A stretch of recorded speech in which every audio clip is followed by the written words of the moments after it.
ronda de preguntas. Los presentes pueden levantar la mano, se le va a hacer entrega el micro para que puedan hacer su pregunta. Bueno, allá.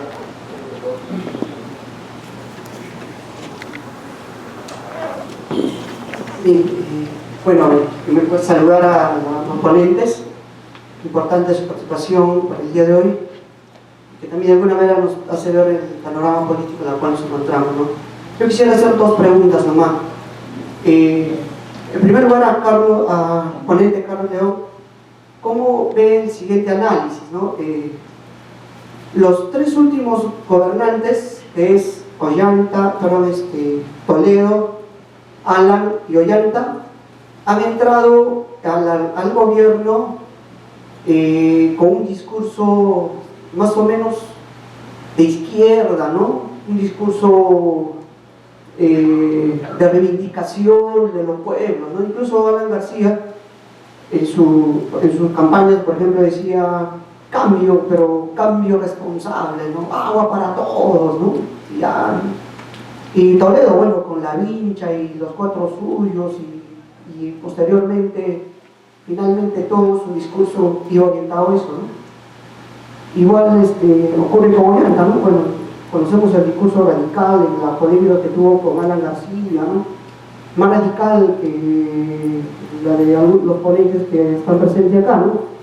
Entonces, ese discurso pegó a la población, o en todo caso, podríamos evaluar que la población está buscando un cambio y quien le dice estas cosas, la población inmediatamente lo apoya, ¿no? Lo podría apoyar. Sin embargo, sabemos bien qué ha pasado. Entran con un discurso de ese tipo y terminan gobernando para la derecha, ¿no? Un amigo de broma me decía que eran violinistas, ¿no? Porque cogían con la izquierda y tocaban con la derecha, ¿no? Entonces, en ese sentido, ¿cómo evaluar eso, no? O sea, parece que la población electoral constantemente da su voto a personas que tengan este discurso y al final ellos entran y hacen otras cosas. Eso para Carlos León. En el caso para Martín Guerra, el ponente Martín Guerra, muy interesante su discurso, pero yo creo que no tiene que convencernos a nosotros o a la población, porque mucha gente le diría, sí está bien, hay que hacer eso. A quien tendría que convencer es a la CONFIEP, por ejemplo, ¿no? O una vez que usted, supongamos que su partido entra al poder, ¿no? Por vía de elecciones. Una vez que entra al poder por vía de elecciones, una vez que agarre el gobierno por vía de elecciones, va a tener que sentarse diríamos así, a negociar con la CONFIEP. Va a tener que sentarse a negociar con los altos militares, ¿no? Va a tener que sentarse a negociar con el Banco de Reservas, con la Bolsa de Valores y con los dueños de los medios de comunicación. Entonces, a quienes tendría que convencer de eso sería a ellos. ¿Cómo lo harían? Obviamente ellos no van a querer eso, ¿no? Entonces entraríamos en una situación de confrontación social fuerte, o qué sucedería a partir de todo eso, ¿no? Bueno, eso serían mis dos preguntas, ¿no? Sí, ¿otra pregunta?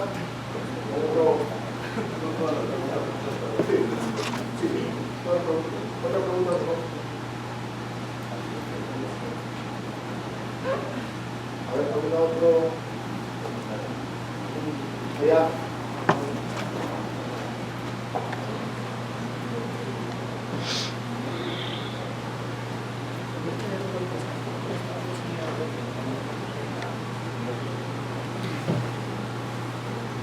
Bueno, en primer lugar también buenas tardes a todos los ponentes. Aprovechando la participación anterior, se ha manifestado que las mayorías han apoyado de una u otra manera representantes, o por lo menos un discurso algo así contestatario. Bueno, esa es una primera premisa, se planteó y lo han planteado a partir lo hemos escuchado a Toledo, a Alan García y mucho más aún más. Sin embargo, eso genera también un desaire, un desánimo a la población por aquellos que plantean un discurso, entre comillas, de izquierda. Por lo tanto, la pregunta, y ahí quisiera ver que me parece que en este contexto estamos equivocándonos de la perspectiva. ¿En qué sentido? Que la lucha y la organización tienen que ser a partir de lo que en general las mayorías están haciendo. Se ha podido observar con los jóvenes, con la ley Pulpín, se ha visto en Conca, antes en Bagua, ahora en Tía María. Entonces, me parece, claro que algunos también lo han planteado de una u otra manera, pero me parece que el discurso debería ir a partir de eso, construir esa unidad a partir de la organización desde la base, y no estar pensando en este momento, en estas coyunturas, en este tipo de alianzas, sea A, B, C, D o F, ¿no? Entonces, en ese sentido, mi pregunta iba si la perspectiva que tienen ustedes va en ese sentido o existe estratégicamente la necesidad de también estar consolidándonos en este proceso de elecciones 2016, que desde mi punto de vista, por el contrario, no es que sea pesimista, pero es que hay todo un descontento ante aquellos que se tenía cierta esperanza. Bien. ¿Alguna otra compañera, alguna pregunta? Ahí.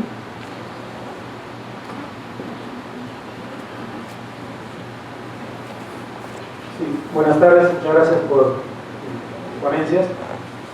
Claro, un poco para redondear la pregunta del profesor López, ¿en qué medida se puede haciendo un esfuerzo de llegar a ser gobierno con una propuesta de izquierda, pero en qué medida hay fuerzas que no permitirían hacer un gobierno de izquierda? O si uno se atreve a hacer un gobierno de izquierda, ¿cuán fuertes son las fuerzas que te obligarían o te sacarían del gobierno, digamos, ¿no? O te impedirían, o te llevarían a fracaso, en fin. Pero ya hablando más de los movimientos sociales, de las protestas populares, la pregunta sería, ¿en qué medida esas protestas, esas luchas, en fin, podemos vincularlas a un respaldo a las organizaciones de izquierda? Es decir, que se proteste, no sé, por el agua, por la tierra, por lo que sea. O sea, es sinónimo de un respaldo a organizaciones de izquierda. Es decir, si esas organizaciones de izquierda llegan a ser gobierno, esas poblaciones se movilizarían para defenderlas. El hecho, de repente hay también un fuerte respaldo, por ejemplo, a los discursos populistas, y por eso que los candidatos que ganan normalmente entran con un discurso populista, porque van, de repente no tanto por un discurso de izquierda, sino más vinculado a los pobres, ¿no? Y entonces, claro, los pobres sienten que, o los más cercanos a pobres, o el pobre extremo, en fin, sienten por ahí una salida, pero no necesariamente significa que sea un respaldo para la izquierda. No sé si eso puede ser una interpretación, porque ese sector que votó por Toledo o votó por Ana, luego, se siente que fue traicionado, pero no sé si se siente, de izquierda, ¿no? O respaldaría a una organización de izquierda. Bueno, eso va a ser. ¿Alguna? Está adelante, por favor.